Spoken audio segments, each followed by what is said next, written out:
Hello दोस्तों, राधे राधे। कैसे हैं आप लोग? आई होप आप लोग अच्छे होंगे। एक और न्यू वीडियो में आप लोगों का बहुत बहुत स्वागत है।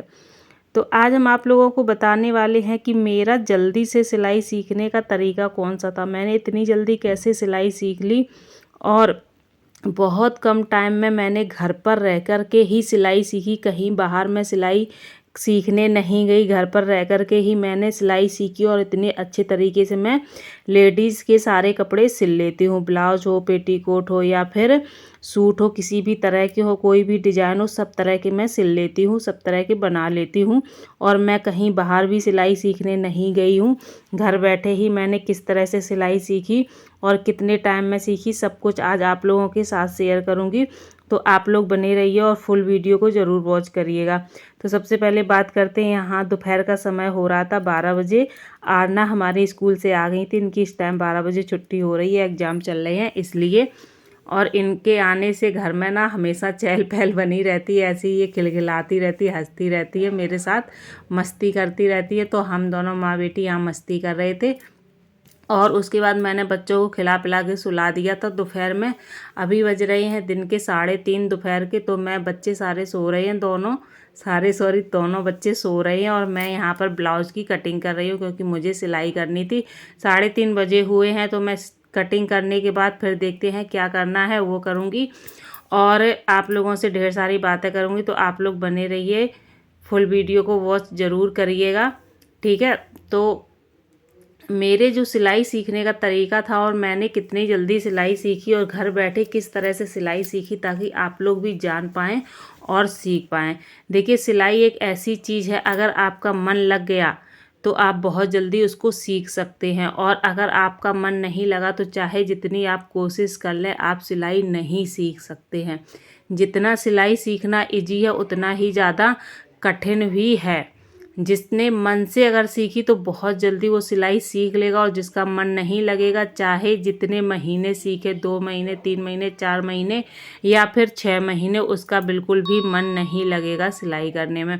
तो देखिए, ये भी एक हम लोगों के ऊपर होता है कि हम लोगों को कितना टाइम देना है और कितने मन से काम करना है। देखिए, कोई भी काम हो, अगर हम दिल से करते हैं, मन से करते हैं, पूरे मन से, मतलब अंदर से एकदम से हमारा वो होता है कि नहीं मुझे ये काम करना है, मुझे ये काम सीखना है और फिर उससे मुझे पैसे कमाने हैं ये काम करके, तो वो काम आप बहुत जल्दी सीख सकती हैं।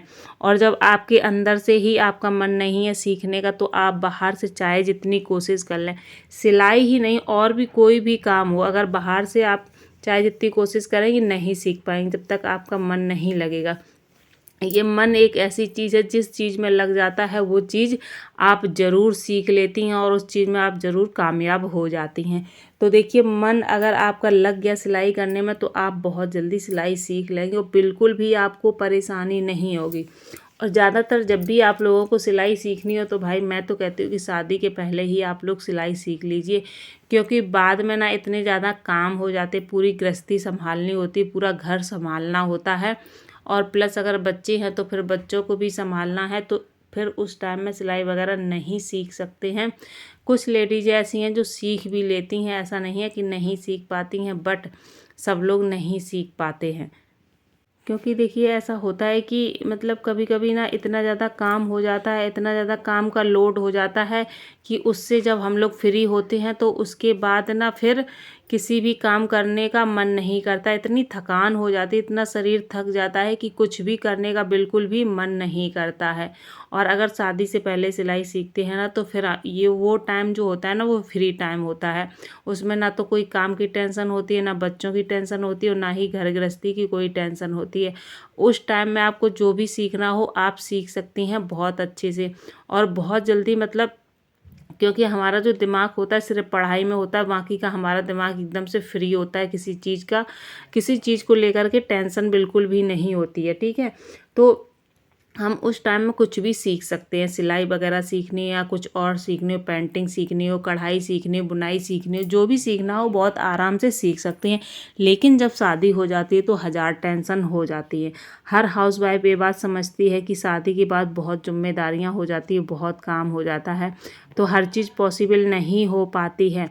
तो आपको अगर सिलाई फिर भी आपको सिलाई सीखनी है तो फिर आपको सिलाई में टाइम देना पड़ेगा, ठीक है। तो देखिए सिलाई में टाइम देने का मतलब ये होता है कि आप कहीं बाहर जा कर के सिलाई सीख रही हैं, सिलाई सेंटर से ठीक है। तो इसका मतलब ये नहीं है कि आप सिर्फ वहाँ पर 1-2 घंटे आपने सीखी और उसके बाद घर आकर के आपने बिल्कुल सिलाई को टच भी नहीं किया, ना ही उसको उठा के देखा, ना ही उसके बारे में सोचा और ना ही घर में प्रैक्टिस की। अगर आप ऐसा करते हैं तो आप बिल्कुल भी सिलाई नहीं सीख पाएंगी। देखिए कोई भी अगर काम करो, कुछ भी करो, तो प्रैक्टिस ज़रूर मांगता है, ठीक है। अगर आप प्रैक्टिस करेंगी ना तो बहुत जल्दी आपको आ जाएगी। एक बार आपके कपड़े बिगड़ेंगे, 2 बार बिगड़ेंगे, लेकिन तीसरी बार में ज़रूर वो अच्छे से बनने लगेंगे। लेकिन उसके लिए आपको पूरे मन से सिलाई करनी पड़ेगी, एकदम से मतलब पूरा ध्यान उसी सिलाई पर ही रखना पड़ेगा। और प्रैक्टिस, देखिए जितनी ज़्यादा प्रैक्टिस करेंगे, सिलाई एक ऐसी चीज़ है जितनी ज़्यादा आप करेंगी उतना ही ज़्यादा आपका हाथ साफ होगा।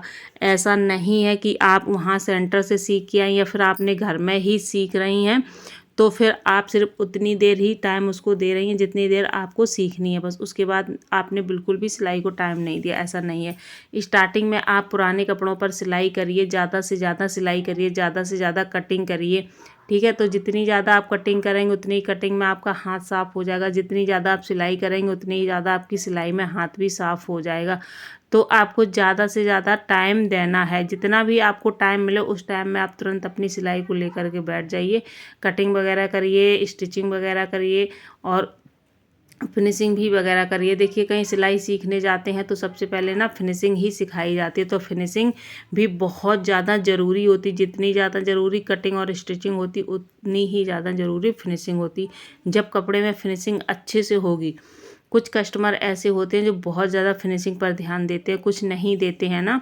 तो जो कस्टमर बहुत ज़्यादा ध्यान देते हैं उनके कपड़े बहुत अच्छे से फिनिश करने पड़ते हैं। तो फिनिशिंग भी आपकी बहुत अच्छी होनी चाहिए, जैसे फिनिशिंग में हुक लगाना, काज बनाना, तुरपाई करना, चुट बटन लगाना, ये चीज़ें बहुत अच्छे तरीके से साफ़ सुथरे तरीके से होनी चाहिए, तभी ब्लाउज़ देखने में अच्छा लगता है या सूट अच्छा लगता है, ठीक है। और जब भी आपका कपड़ा बन जाए तो उसके बाद आपको प्रेस ज़रूर करनी चाहिए। प्रेस से ना एक अलग ही मतलब कपड़े में निखार आ जाता है, मतलब एक अलग से ही उसमें फिनिशिंग दिखने लगती है, एकदम सारी चीज़ें सभी जगह सेट हो जाती हैं अच्छे से। जैसे पट्टियाँ वगैरह होती हैं और प्लेट्स वगैरह होती है तो वो प्रेस करने से एकदम से सेट हो जाती हैं अच्छे से, और कपड़े में कहीं सिकुड़न वगैरह होती है तो वो भी अच्छे से एकदम प्लेन हो जाती है, तो देखने में बहुत ज़्यादा अच्छी लगती है।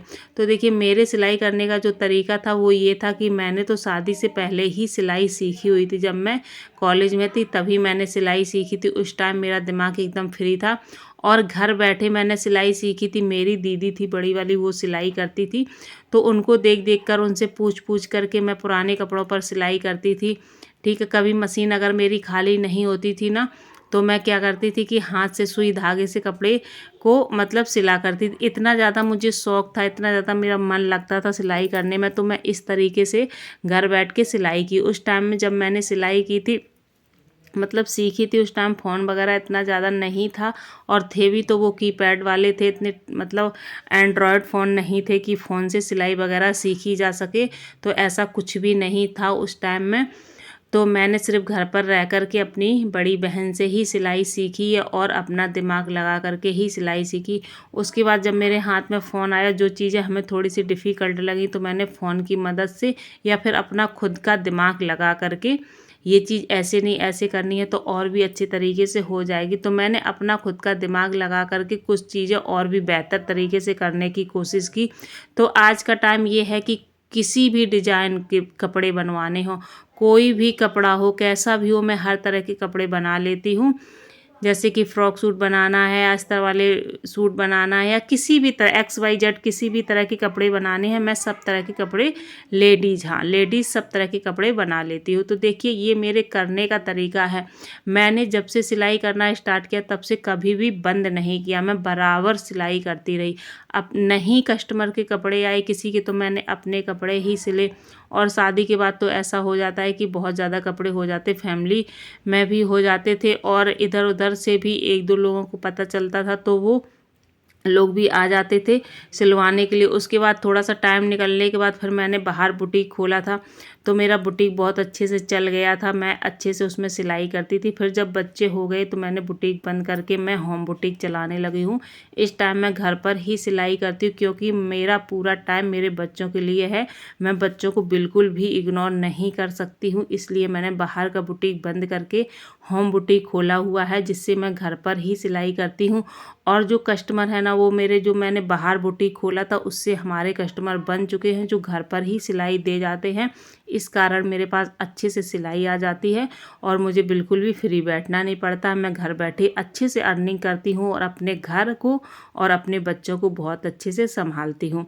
तो आई होप आज का वीडियो आप लोगों के लिए बहुत ज़्यादा यूजफुल रहा होगा, बहुत ज़्यादा हेल्पफुल रहा होगा। तो इस वीडियो का यहीं पर करेंगे एंड। एक बार फिर से राधे राधे।